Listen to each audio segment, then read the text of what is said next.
Olá, este é o Sobre a Mídia, um programa que debate questões relacionadas à cobertura jornalística dos meios de comunicação regional aqui do nosso estado. Vamos também discutir outros temas relacionados à rádio, televisão, impresso, blog e outros veículos de comunicação. Eu sou Mário Message Júnior e toda semana, aqui na UFPR TV, vamos abordar um assunto específico sobre a mídia, sempre com um comentarista e mais um convidado. Hoje o tema é a cobertura da Operação Lava Jato, que investiga as denúncias de corrupção na Petrobras. Será que houve excesso? Para falar sobre esse assunto, eu conto com a presença do comentarista Guilherme Carvalho, professor de jornalismo da UFPR e do Grupo Uninter e presidente do Sindicato dos Jornalistas do Paraná. E o nosso convidado de hoje é o jornalista, cineasta, diretor e professor da Faculdade de Artes do Paraná, Eduardo Baggio. Desde que foi divulgada pela Polícia Federal, em 17 de março de 2014, a chamada Operação Lava Jato tem chamado muito a atenção dos meios de comunicação em todo o Brasil. A imprensa paranaense conta com uma vantagem em relação às demais. Isso porque as investigações estão sendo realizadas na sede da Polícia Federal, em Curitiba. Os envolvidos residem na capital paranaense e em outras 16 cidades do estado.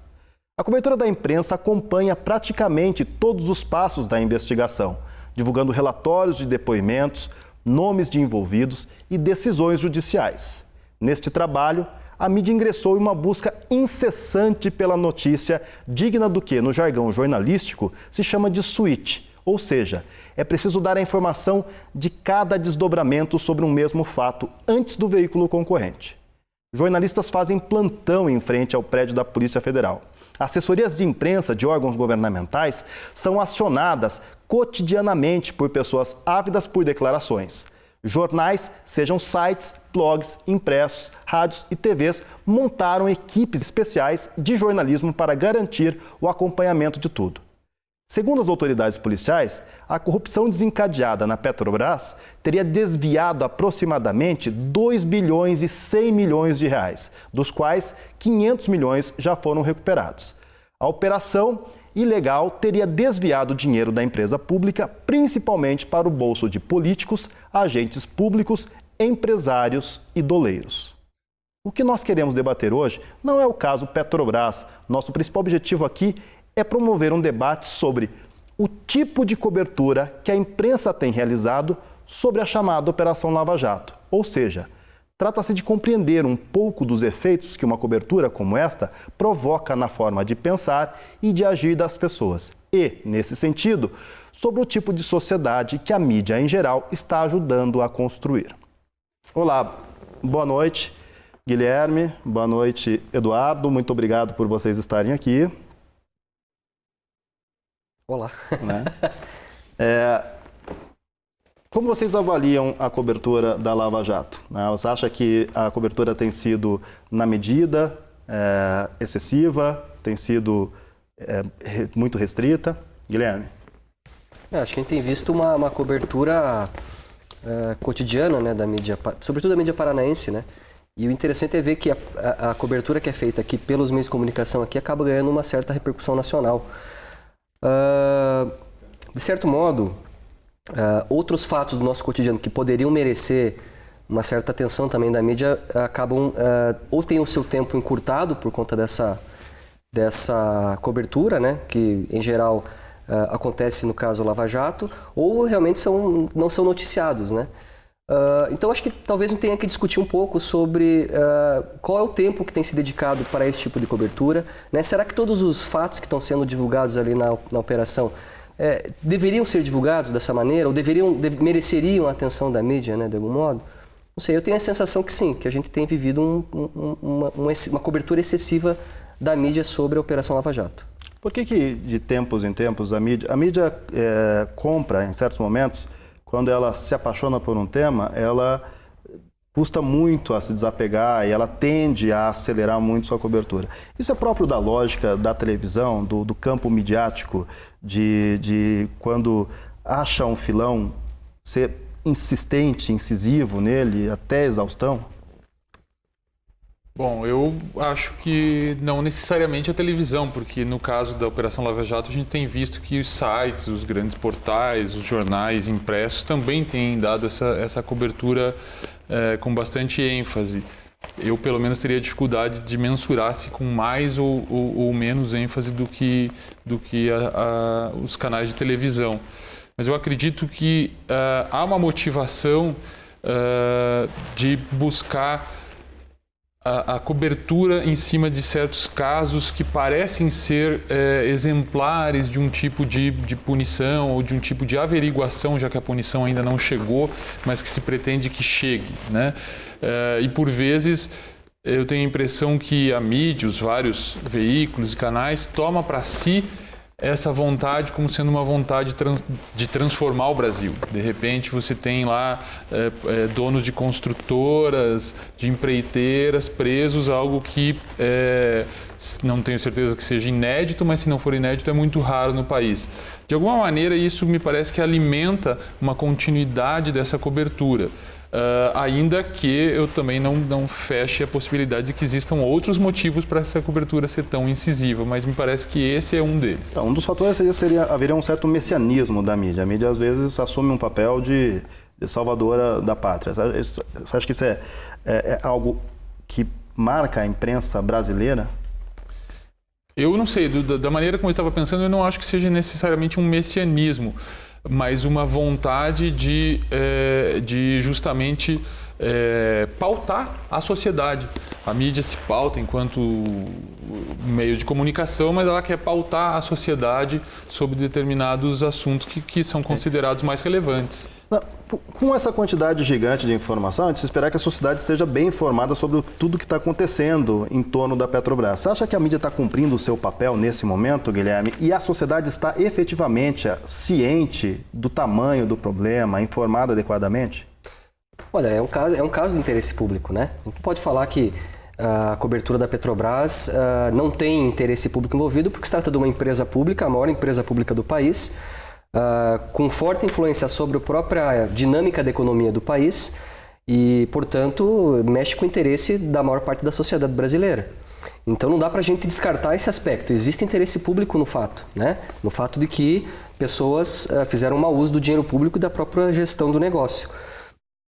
Agora, eu tenho a sensação que essa cobertura suitada, como se diz, né, do caso Petrobras, quer dizer, fatos que às vezes não se tem tanta certeza, baseado em relatos de advogados ou, enfim, né, de informações que estão vazando de dentro da investigação, me parece que tem se tornado mais um produto midiático do que necessariamente um produto jornalístico. E aí acho que a gente poderia talvez fazer alguns questionamentos nesse sentido, de que nem toda a notícia que está sendo dada ali está baseada em fatos, né, em verdades. E aí, para ilustrar isso, a gente teve o caso, né, que talvez tenha se tornado o grande último caso a ser averiguado pela imprensa brasileira, pelos pesquisadores e pela própria academia, foi o caso da capa da Veja, que saiu há 2 dias da eleição, dizendo que o Lula e a Dilma sabiam de tudo, enfim. Quer dizer, não estou questionando aqui se eles sabiam ou não, mas toda a reportagem ali foi construída baseada simplesmente no depoimento que foi passado por uma terceira pessoa que estava presente no depoimento, né? Então, e aí a gente tem que começar a pensar, bom, será que não mereceria uma averiguação ou uma investigação posterior ou antecipada do próprio jornalista para, então, divulgar um conteúdo com mais sobriedade, talvez, né? Pensando nos resultados da própria reportagem, daquilo que pode se causar, não só para a empresa, né, mas também para a percepção do brasileiro sobre o que de fato está acontecendo. A cobertura entrou numa nova fase, né? Os jornais tentam apresentar novidades a cada momento da cobertura. Hoje ela está discutindo os impactos econômicos, tá? A Petrobras acabou de ser rebaixada numa agência de classificação e, em tese, ela se torna uma empresa com menos interesse de investimento. Todo esse processo, todo esse escândalo também tem impacto no valor da empresa e no valor das ações. A relação entre jornalismo e economia é uma relação bastante complexa, porque a cobertura interfere diretamente em ações na bolsa. Vocês avaliam que, nesse momento, o jornalismo tem sido preciso e responsável com este aspecto do resultado da cobertura, do quanto essa cobertura interfere no próprio funcionamento, no funcionamento da empresa, no valor da empresa, no resultado econômico na bolsa? Bom, eu aqui sou jornalista de formação, mas com distância de atuação de muitos anos, mas eu penso que entendo essa preocupação e acho que ela deve ocorrer, mas ela deve estar dentro do que é o campo ético da ação do jornalista, como foi exemplificado aqui no caso que o Guilherme citou, porque em outros casos, vamos imaginar hipoteticamente que um jornalista tenha acesso, tenha boas fontes, não as fontes duvidosas, de fatos que vão denegrir a imagem de uma grande empresa como a Petrobras. Qual seria a responsabilidade dele em começar a medir se ele faz isso ou não, porque a empresa vai cair de valor na bolsa? O papel dele não é esse. O papel dele é, se existem fatos ali críticos, problemáticos, ele tem que tratar desses fatos. Nesse momento, o jornalismo não se configurou como um campo em disputa também, porque existem poderosos interesses econômicos aí que... Mas aí é um desdobramento que eu acho que ele vem de outro lado. A questão enquanto os jornalistas, os veículos tiverem uma ação com compromisso ético diante dos fatos que estão colocados, eles não devem necessariamente ficar se perguntando se isso vai baixar o valor da empresa ou vai subir ou tal. Por outro lado, é lógico que existe essa outra possibilidade de que movimentos da mídia sejam feitos, ações jornalísticas sejam feitas propositalmente para subir ou baixar. Isso seria uma outra coisa. O que eu não acho que o jornalista possa parar e pensar assim, eu descobri um grande escândalo, eu tenho bons fatos, boas fontes, mas eu não vou noticiar porque senão eu vou mexer. Ele está fugindo do papel dele. Mas veja, Sago, bem recentemente, essa é uma notícia dizendo que o Soros, que é um mega investidor, estava comprando ações da Petro. A essa altura do campeonato, a Petro virou objeto de especulação. Né? Tem muita gente que compra, vende e tal. E a Petro do fundo de pensão? A Petrobras, a empresa. As ações da Petro, né? Se tornou objeto de poderosos interesses econômicos que provavelmente vão tentar interferir na cobertura jornalística. Hoje, uma cobertura incisiva em cima da Petrobras, né, produz um efeito que interessa a certos grupos. A questão é essa, claro, o jornalista não pode ponderar a sua ação em função da consequência que ela vai ter para a empresa.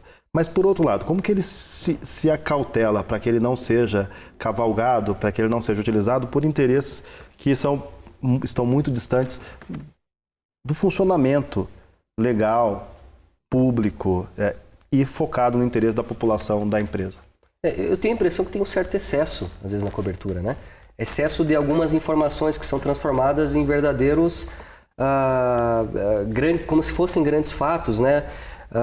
Você pega, por exemplo, tudo bem, é um número expressivo, você falar em 2 bilhões e 100 milhões de desvio do dinheiro da Petrobras, é considerável, é muito dinheiro. Mas se a gente bota isso no volume do que a Petrobras lucrou no último período, quer dizer, vira muito pouca coisa, né? A Petrobras, ano passado, chegou perto dos 24, 25 bilhões. Esse ano deve fechar acima do lucro arrecadado em 2011, perto dos 30 bilhões. E aí você liga o rádio, né? Ou, enfim, lê alguma coluna e tem um jornalista dizendo que a Petrobras corre o risco de quebrar. Quer dizer, será que a Petrobras corre o risco de quebrar? Nós estamos falando em 2 bilhões e 100 milhões de desvio, perto de uma quantia de dinheiro que é muito superior a isso.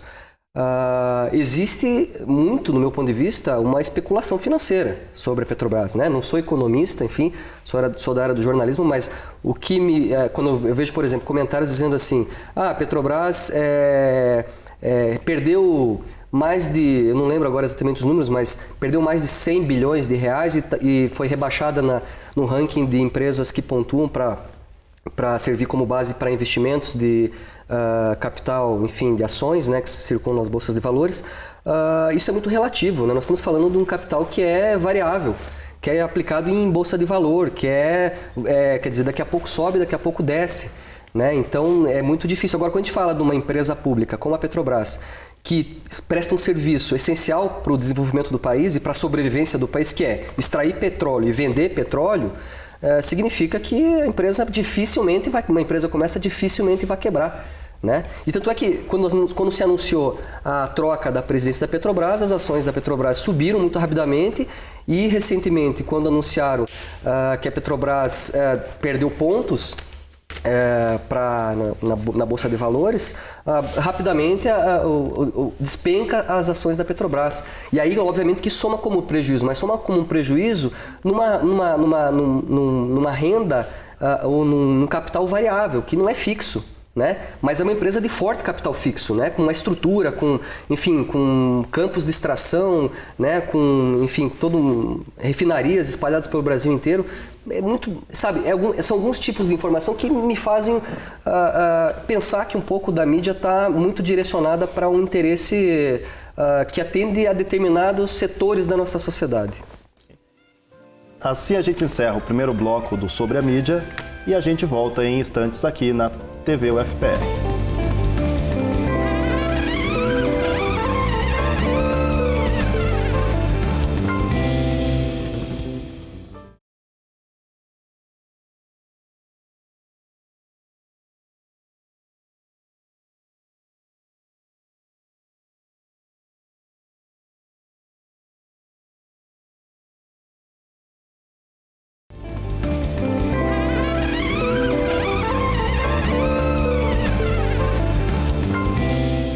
Voltamos com o segundo bloco do Sobre a Mídia.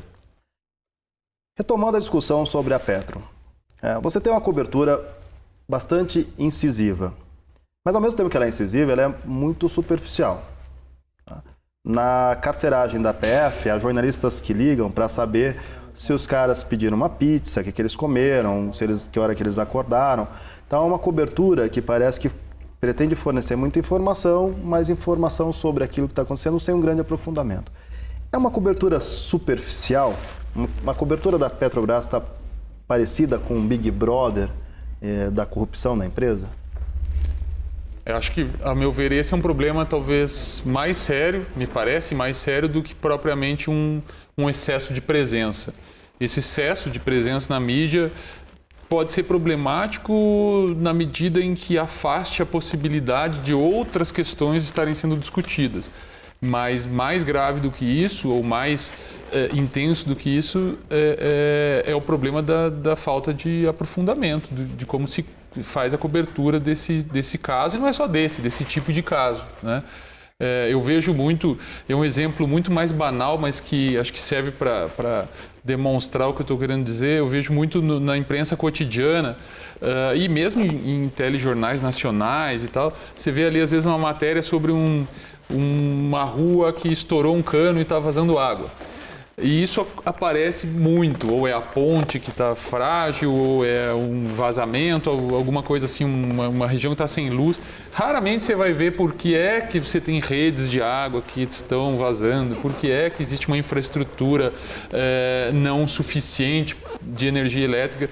E isso é algo complicado de entender por que acontece na mídia, mas é muito semelhante ao que você estava apontando, Mário. Falar que o cara está preso e que ele está tendo que usar um banheiro público na frente dos outros, não um banheiro público, um banheiro que não tem paredes, é uma coisa que não tem privacidade, é uma coisa que a gente vê várias vezes. Mas o que é que está por trás, que esquema é esse que está montado, para onde foi esse dinheiro, até a questão, porque aqui foi falado de 2 bilhões e 100 milhões, mas tem órgãos de imprensa dizendo que são 88 bilhões, quer dizer, é uma discrepância aí que mereceria ser investigada e que a gente muito pouco vê. O que está por trás desse escândalo, Guilherme, na sua concepção? Para onde deveria a cobertura nesse momento? Para onde, se a gente quer aprofundar na cobertura da Petrobras e fazer o caso ser efetivamente um caso emblemático para que esse país seja um país melhor, para onde deveria o jornalismo, nessas alturas do campeonato, estar se encaminhando na cobertura do escândalo? Eu me pergunto às vezes, Mário, se esse assunto existe tanto interesse público assim nesse assunto. Né? Não que ele não seja um assunto importante, mas será que as pessoas estão tão dispostas a saber sobre o caso Petrobras? Né? Será que elas já não estão cansadas de saber sobre o caso Petrobras? Então, assim, acho que dialogando um pouco com essa coisa de que existe uma cobertura superficial, né? Intensa, mas superficial da mídia, e tentando costurar um pouco com aquilo que o Eduardo falou, que eu concordo plenamente, eu acho que a gente talvez precisasse buscar quais são as causas da corrupção, né? Ou o que gera a corrupção no Brasil. Né? Se você considerar, por exemplo, que boa parte dos financiamentos de campanha dos candidatos a governador, prefeito, presidente, qualquer que seja o cargo político, estão sendo feitos por grandes empreiteiras, né, ou grandes construtoras do país, e que essas construtoras, essas empreiteiras, volta e meia aparecem em escândalos de corrupção, por que a gente não começa a questionar questões como essas? Né? Como é que sai o dinheiro, qual é o acordo que é feito, né? Quais são as licitações que essas empresas ganham posteriormente, quem é o político que está no comando daquela instituição, no momento em que uma empresa como essa, como foi o caso da Camargo Correia, por exemplo, ganha uma licitação para tocar obras no Brasil. Quer dizer, eu acho que são essas questões, talvez, que teriam, no meu ponto de vista, prestariam um serviço muito maior para a sociedade, no sentido de evitar que esse tipo de corrupção volte a acontecer, esse tipo de atitude volte a acontecer, do que a gente ficar dando, né, se o cara acordou, se o cara comeu, enfim, pequenos detalhes que me parece mais uma coisa de Big Brother, ou se assemelha muito a uma coisa de um produto cultural, uma coisa que é empacotadinha para você simplesmente vender, como se tivesse em cima de todos os fatos, quando na verdade o verdadeiro fato que deveria estar sendo investigado eram questões mais profundas. O ministro do Supremo, o Gilmar Mendes, pediu vistas de um processo que julga a questão do financiamento de empresas privadas para campanhas eleitorais. Muito recentemente ele deu uma declaração, ele está há um bom tempo com o processo, dizendo que é ingênuo acreditar que isso por si só acabaria com a corrupção no Brasil. No caso do escândalo da Petrobras, é muito evidente que tem ali, né, corrupção que envolve entes privados, entes públicos, atores dos dois campos e que está muito focado na questão do financiamento de campanha. O financiamento de campanha não seria um tema relevante nesse momento para se fazer cobertura? Porque, para mim, parece estar na base, no cerne, no coração do escândalo. Acho que o financiamento de campanha, o trâmite do projeto de reforma política no Brasil, enfim, há tantas coisas que poderiam estar sendo debatidas para que esse tipo de atitude seja coibida daqui para frente, né? Que poderiam estar sendo apontadas pela mídia de modo geral. Você acha um jornalismo muito de evento e muito pouco de questões? Ou seja, ele cobre muito o que está acontecendo, mas ele não tematiza, ele não toca no que é... No final de contas, o escândalo não é um escândalo apenas, ele está ligado a um país, a uma forma de se organizar as instituições nesse Brasil. E isso não está sendo tocado pela cobertura. Eu acho que a gente tem que lembrar também que não releva essa questão da falta de profundidade, que eu concordo plenamente, de se tentar encontrar o viés, a raiz, qual é o tipo de problema que realmente nos leva a situações como essa corrupção seguida e talvez permanente que tem acontecido aí na Petrobras, mas há algo de positivo no fato de a gente ter no Brasil, repito, não tenho certeza se seja a primeira vez, mas se não é muito raro, o caso de grandes empreiteiros, pessoas com grande poder econômico, cargos importantíssimos que levam a poder político, ainda que não sejam cargos públicos, estarem presas há 1 mês, 2 meses, às vezes 3 meses, porque todos nós conhecemos o próprio fato de que a Petrobras já tinha denúncias de corrupção há 20 anos atrás. Tem um caso muito famoso de denúncia nos anos 90 feitas em relação à própria Petrobras. A gente tem casos da construção de Brasília, que é praticamente um senso comum de que ali houve corrupção por parte de empreiteiras de grande valor, ainda que não se tenha provas tão concretas. E talvez a gente possa ir para trás na história do Brasil e vai ficar encontrando esses casos.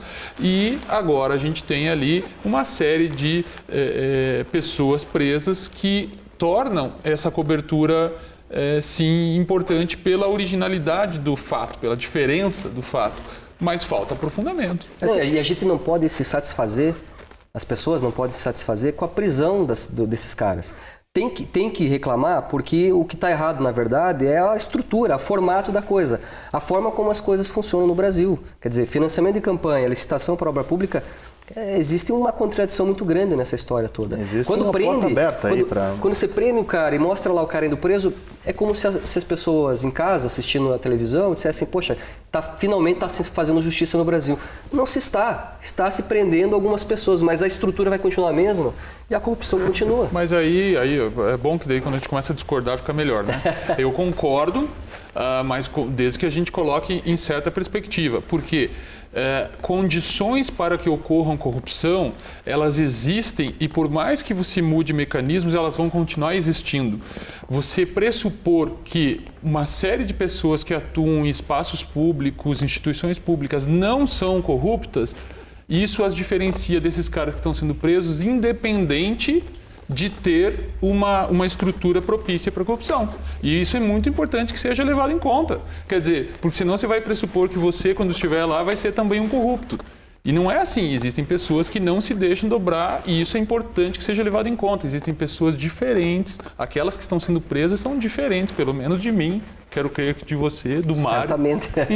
Então não é apenas a questão de estrutura. Precisa ser levantada também a questão ética individual de como as pessoas agem com o espaço público. Falando de questões, de pegar um outro indivíduo, um outro ator no processo, né? Se não há aprofundamento, qual é o tamanho da responsabilidade do jornalista, do profissional, que no final das contas ele é o agente da cobertura? Qual o tamanho da responsabilidade dos nossos colegas de profissão na ausência de aprofundamento dessas questões? Por que não se toca no coração do problema? Tem um sociólogo francês chamado Pierre Bourdieu, que certamente vocês conhecem. Ele fala sobre a homogeneidade da informação no jornalismo, né? E essa coisa de o jornalista precisar falar ou dar a mesma informação que o seu colega está dando. E parece que a gente fica preso nesse círculo, né?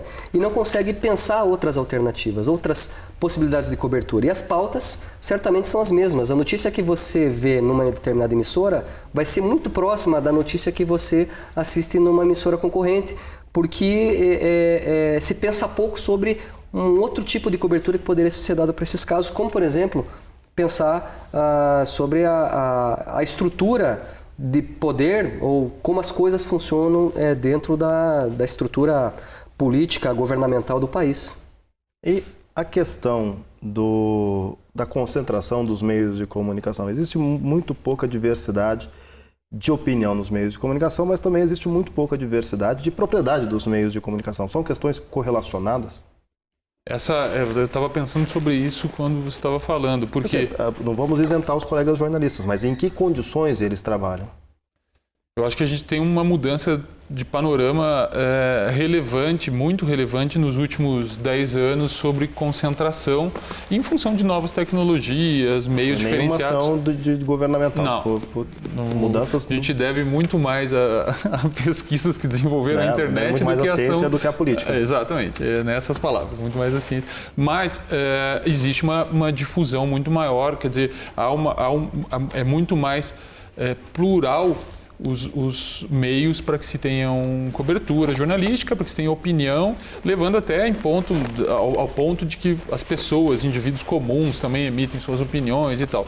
Ainda assim, eu acho que isso não muda o fato de que o Brasil carece, desde que existe radiodifusão no Brasil, por exemplo, de uma legislação e de uma ação em cima dessa legislação muito mais interessante para tornar os meios mais plurais, para que se tenham acessos diferentes a esses meios de comunicação, esses veículos de comunicação, do que a gente tem hoje. E isso talvez, e é só uma especulação que eu vou fazer agora, seja um pouco um fator que acentua a colocação que você fez sobre a ideia do Bourdieu. Porque com poucos canais, a tendência de que você imite aquele que é o seu par e de que aquele que talvez tenha um histórico de audiência maior, ela me parece ser muito maior do que se a gente tivesse muito mais canais, muito mais veículos e que talvez esse mimetismo aí não se tornasse tão evidente e tão comum. Rapidamente, que a gente está encerrando o bloco. Mas isso melhorou bastante, né? Se em 89, durante toda a cobertura do escândalo do presidente Collor, havia baixa diversidade. Então, os veículos estavam muito mais confortáveis para, muitas vezes, deixarem de cobrir temas relevantes. Hoje as tecnologias melhoraram isso?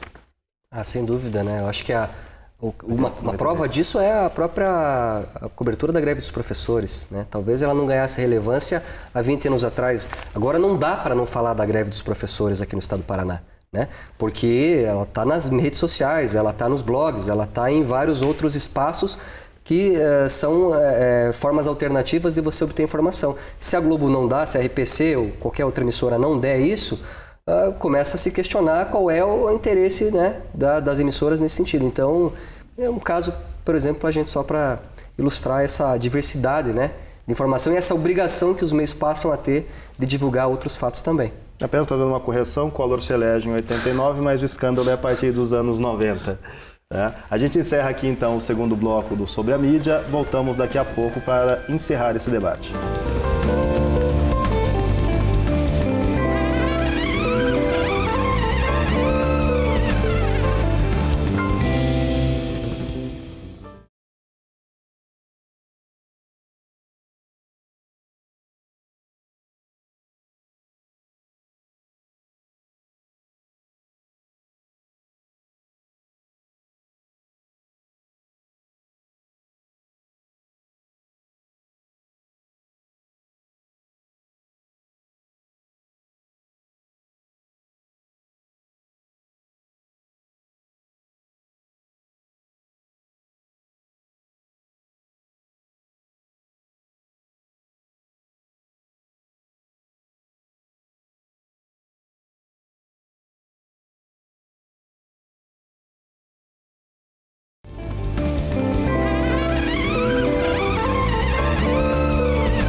Voltamos com o Sobre a Mídia para o terceiro e último bloco.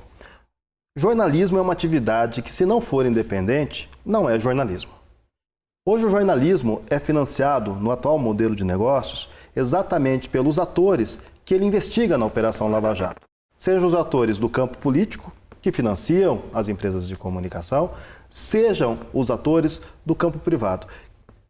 Quanta independência é possível num jornalismo que depende dos atores que ele cobre? Eduardo. Eu acho que essa é uma questão que os professores de jornalismo já colocam para a gente quando a gente estuda desde sempre. É uma questão essencial, né? Para tudo, né? Você tem que pensar assim, esse produto, quem é que paga? Né? E muitas vezes quem paga é justamente quem poderia ou deveria estar sendo abordado enquanto ator social, seja entidades privadas ou públicas. E a gente tem relativamente fácil de averiguar isso quando você observa, por exemplo, que certos veículos são, nas suas páginas, têm estampadas ali propagandas do Estado, de estatais ou então de empresas privadas e tal, que tem um complicador na relação do próprio conteúdo que deveria ou que então, porventura, esteja sendo veiculado. Ou seja, é um problema muito difícil de solucionar. Não sei qual seria o caminho para se encontrar uma solução, mas essa relação entre quem paga a conta e o que o jornalismo vai colocar estampado ali é muito complicada. Um dos maiores gestores de uma grande empresa de comunicação do Brasil, num texto muito bem elaborado, inclusive, escreveu que é a diversidade de patrocinadores que garante a independência de um grande veículo. Diversidade de patrocinadores garante que um veículo não vai ser dependente de nenhum exclusivamente. Isso garante, hoje, a independência do jornalismo para cobrir temas como a questão da Operação Lava Jato? Eu acho que não garante, né? Assim como um veículo público, um jornal público, que não tenha financiamento de empresa, também vai ser totalmente independente. Então, acho que as coisas dependem muito, sobretudo do próprio jornalista, né, das pessoas que gerenciam essas emissoras e também do próprio jornalista de muitas vezes se impor, de buscar essa independência do próprio veículo para legitimar o seu próprio trabalho, mas é tudo num grau de... pode ser, né? Pode ser mais independente, é capaz de ser mais independente, mas eu acho que não dá para a gente decretar que seria mais independente ou não. E voltando àquela questão que você estava falando, o Eduardo abordou também. Eu acho que o maior exemplo que a gente tem dessa relação de interesses, muitas vezes ideológicos, né, pelo menos dos donos das emissoras, e talvez até de alguns jornalistas, é o fato de que, não querendo generalizar, mas é o fato de que alguns comentários que a gente tem ouvido na mídia mais recentemente é de que a Petrobras é uma empresa que se resolveria todos os problemas se fosse privatizada. Ora, como se não houvesse o problema das empresas privadas corrompendo a própria Petrobras, né? Ou jogando lenha na própria corrupção.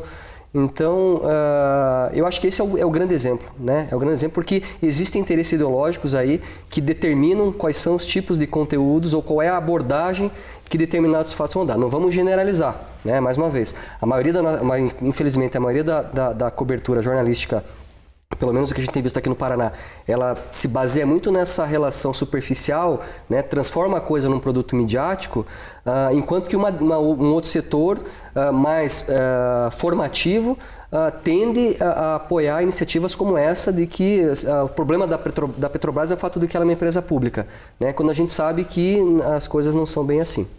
Mas posso fazer um Claro, comentário? claro. Eu acho que a gente tem que... Eu concordo com isso, mas mais uma vez, como no outro bloco, eu concordo, mas discordo com uma parte. Ótimo. E vai no mesmo sentido. Por quê?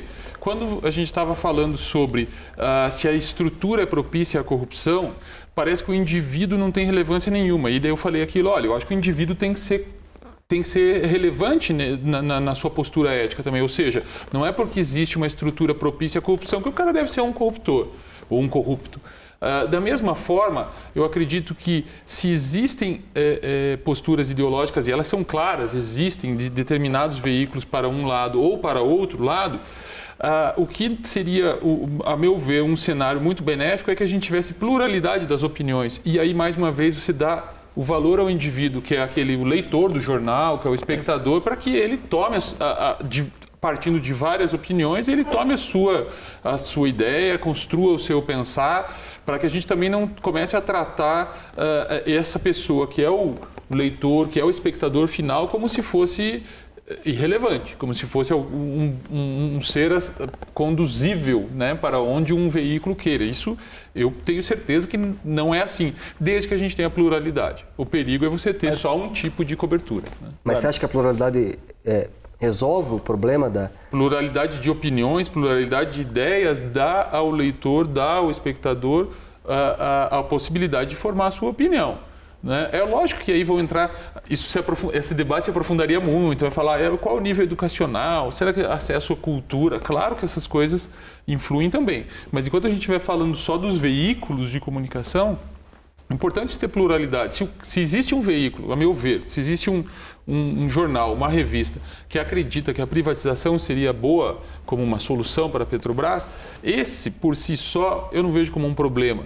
O problema é se você não tiver outras opiniões diversas para que as pessoas tenham uma variedade de opiniões para que elas possam formar a sua, para que elas possam ter as suas ideias, né? Isso sim é problemático. E a gente voltaria lá à questão da radiodifusão, que tem 4, 5 redes de televisão no Brasil até hoje, né? Acho que a gente tem um cenário com maior divergência, com maior pluralidade, mas todos os veículos que hoje são divergentes em relação ao pensamento mais hegemônico nos meios de comunicação são muito recentes, né? Ou eles estão em rede, ou são veículos de menor tiragem. Não há uma homogeneidade de posições nos grandes veículos tradicionais ainda hoje? Acho que sim. Nos Por isso grandes que o que eu veículos. estava falando não era uma análise de que nós temos essa pluralidade, mas era uma análise de que ela é importante para que a gente também não acredite que a nossa opinião, a tua é a melhor, a minha, a do Mário é a melhor. Não, as pessoas têm que ter contato com muitas opiniões, com muitas formas de se fazer a cobertura jornalística dos fatos para que elas possam ter caminhos a seguir, aquilo que elas creem ou não creem. Mas eu concordo plenamente que se por um lado eu consigo hoje com um certo tipo de informação, um certo tipo de acesso tecnológico, ter acesso, eu pessoalmente, a muitas opiniões diversas, muitas delas estão em veículos de pequeno alcance, de pequeno poder econômico, né? Talvez a maior parte ainda siga um caminho... Todos eles datados pós-abertura. Dos veículos que existiam durante o regime militar, esses todos são marcados por uma grande homogeneidade ideológica. O problema é que 70% da audiência está centrada nesses veículos, que ainda detêm, desses 5, 6 veículos aí, né? Então, às vezes, as pessoas formam opinião em cima desses veículos, né, Mário? Então, por mais que tenha diversidade, tem uma série de outros veículos surgindo. Talvez delicada para um presidente do sindicato, mas a crise dos jornais não pode ser boa para o jornalismo? Eu quero crer que sim, né? Porque eu sou um cara que acredita no jornalismo, né? Então, eu espero que sim. Talvez com o fim dessas grandes empresas que hoje produzem impressos, você consiga diversificar a produção da informação, né? Porque a demanda pela informação sempre vai existir, as pessoas sempre vão querer ler, vão querer saber o que está acontecendo à sua volta. Então, a chance disso se diversificar, eu acredito que é maior. Tanto é que, ao mesmo tempo que você tem alguns impressos aqui no Paraná... Mas é péssimo para o mercado de trabalho. Ou não, né? Ou você abre outras frentes de trabalho, ou outras perspectivas para o próprio jornalista. E a gente não pode ser obtuso também e esquecer assim que, em alguma medida, talvez sejamos velhos já. Porque eu vejo algumas pesquisas, assim, recentemente, inclusive, na discussão da cobertura, mais especificamente aqui da greve, vi uma discussão, alguns dados, né? Jovens de até 20 anos e não é só a classe A, B, tem uma amplitude grande, que passam de 3 a 4 horas por dia na internet sem, segundo as pesquisas, sem percorrer os grandes portais, sem passar pela grande mídia. Eu não estou dizendo que isso, nem estou dizendo que é bom, nem que é ruim. Só estou dizendo que é diferente e que talvez a gente mal esteja preparado para analisar isso, para entender esse movimento, o que isso vai significar no futuro, o que já significa no presente. Os modos de consumo de bens midiáticos têm mudado, se alterado sensivelmente. Mas tem algo que me parece que segue uma lógica que continua operando. Quando um fenômeno é mediatizado, quando ele passa a fazer parte da cobertura jornalística, ele sofre uma interferência, ele muda de configuração. A presença de uma câmera, se você é cineasta, Eduardo, sabe disso, a presença de uma câmera muda muito aquilo que está sendo filmado. A Polícia Federal, o Ministério Público, mesmo o Judiciário, hoje, não fazem um esforço demasiadamente grande para que eles consigam ter espaço na mídia. A vaidade dos atores desses poderes públicos não tem interferido na ação deles enquanto agentes do poder público? Generalizar é complicado, mas também é necessário. Eu entendo que esteja fazendo uma pergunta generalista e vamos lá, né? Eu acho que, como agentes individuais, acho que tem casos e casos, né? Você pode falar de um juiz, de um promotor, de um delegado. Dizer, o quanto que a vaidade de alguns atores públicos, a vaidade de aparecer, de ter espaço na mídia, interfere na sua atuação enquanto servidor público. E eu acho que tem algo muito evidente, que é um fator pequeno, não é o mais aprofundado, mas que ele dá evidência de como essa tua tese aí me parece correta, que são os nomes das operações. Se não houvesse um objetivo de que elas se tornassem conhecidas e midiáticas, você não teria aquela profusão de nomes bregas de operações da Polícia Federal. Né? Se elas existem é porque há uma vontade de querer o Lava Jato, aí me ajude a lembrar, mas elas são sempre Satyagraha, Castelo de Areia, não sei o quê. Se fosse simplesmente uma ação de polícia, ainda que eu não domine qual é o meio policial, mas poderia ser a Operação 2, a Operação 18, né? Agora, se elas têm esses nomes é porque há sim uma intenção de torná-las... E a transição de certos autores de um campo para outro demonstra que existe, às vezes, provavelmente, até uma intenção deliberada de promoção de certos atores desse campo. Você vê hoje muito mais policiais federais sendo candidatos a cargos eletivos. Aqui em Curitiba tinha um candidato chamado Gastão, que era policial federal, e que isso era muito menos comum. Pois é, mas aí então não é só uma relação narcísica do cara se ver na televisão ou de ser reconhecido na rua como uma pessoa que aparece na televisão. Tem interesse nisso, né? Se o cara se dispõe... Obviamente que aí nós estamos falando de agentes públicos, né? Eles têm obrigação de se posicionar publicamente. Quer dizer, eu pelo menos entendo assim. A pessoa que tem um cargo público, ele tem que prestar esclarecimento à população. Deixa eu tentar colocar a questão num tom apontando mais para a gravidade disso.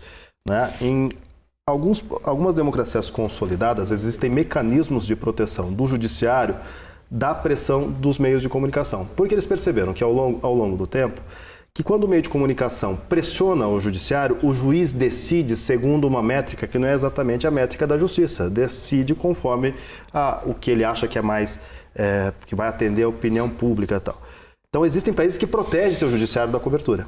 No Brasil a gente vê um fenômeno inverso, às vezes, o próprio judiciário buscando a cobertura. Isso não pode, em certa medida, interferir na própria autonomia do judiciário de julgar conforme os critérios que ele tem que julgar, que é com base na lei e não com base na opinião pública. Mas, Mário, aí também há uma, como diria o saudoso Vicente Mateus, uma faca de dois legumes, né? Porque você tem... Tudo bem, se você proteger esse judiciário da cobertura da mídia, você pode sim garantir uma decisão menos influenciada por essa própria cobertura. Mas nós vivemos uma coisa muito ruim, muito triste no Brasil, que é o fato de não se tornar públicas decisões, sejam elas do legislativo, sejam elas do judiciário, servirem para acobertar essas decisões em favor de interesses que não eram os interesses coletivos. Como resolver essa situação? Eu passo de volta para você. Como resolver, manter, preservar... Acontece muito claramente nas questões de votações no legislativo. O voto secreto, ele tem, no legislativo, estou dizendo, tá? Em Câmara e tal, ele tem uma premissa muito interessante que é o legislador, o deputado, o senador, votar em favor da sua consciência, que deveria ser a consciência semelhante daqueles que o elegeram. Esse é o caminho bonito. Por outro lado, esse mesmo voto secreto protege da pressão de quem o elegeu. De quem o elegeu. Né? Qual é a melhor saída? Em diversas situações, me parece que se a gente analisasse uma votação de uma lei, de um caso de cassação, a gente tomaria opiniões diversas. Eu, pelo menos, tomaria. Para um caso de cassação, me parece que normalmente o voto aberto é o melhor. Em outros casos, onde um legislador talvez precise, não queira explicitar tão claramente porque ele está defendendo uma categoria, porque ele está defendendo um pensamento, o voto secreto poderia ser importante. Qual é a melhor saída? É difícil mensurar. Acho que no caso dessa questão de como se relacionar, como relacionar a cobertura midiática com o judiciário, também, porque esse judiciário sentir, por um lado, a pressão de que suas decisões vão ser divulgadas, ele é importante por um lado. Por outro, talvez crie esse problema que você levantou. Alguns países adotam o mecanismo de que julgamentos só podem ser narrados pela imprensa depois de que foram encerrados. Assim como sequestros só podem ser narrados depois que forem encerrados. Porque, enquanto estão acontecendo, a cobertura da mídia interfere na própria resolução daquilo. Então, alguns países discutiram isso e tem isso afirmado em lei. Né? No Brasil, a gente ainda está amadurecendo a nossa democracia e isso ainda é uma questão em aberto. Eu vou passar para as considerações finais. Guilherme, começo com você para a gente poder já ir encerrando o programa. Agradecer, né, poder estar aqui junto com você, junto com o Eduardo também, para falar de um tema como esse, né, que é a cobertura da mídia, e pensando num fato que de extremo interesse, como é o caso da chamada Operação Lava Jato. Então, eu acho que debater questões como essa são importantes, sobretudo para quem está interessado no bem comum, né, numa sociedade mais justa. Mas se não for para concordar comigo ou com o Eduardo, mas que seja então para refletir sobre o papel da mídia nesse caso, né? Então, eu acho que essa reflexão que a gente faz já é bastante significativa, porque a gente passa a ter um público cada vez mais, talvez mais preparado para saber também o que cobrar da mídia, ou o que buscar na mídia, né? Questionar talvez algumas coberturas ou algumas coisas e nesse sentido para também qualificar a própria cobertura jornalística. Então, as suas considerações finais agora, Eduardo.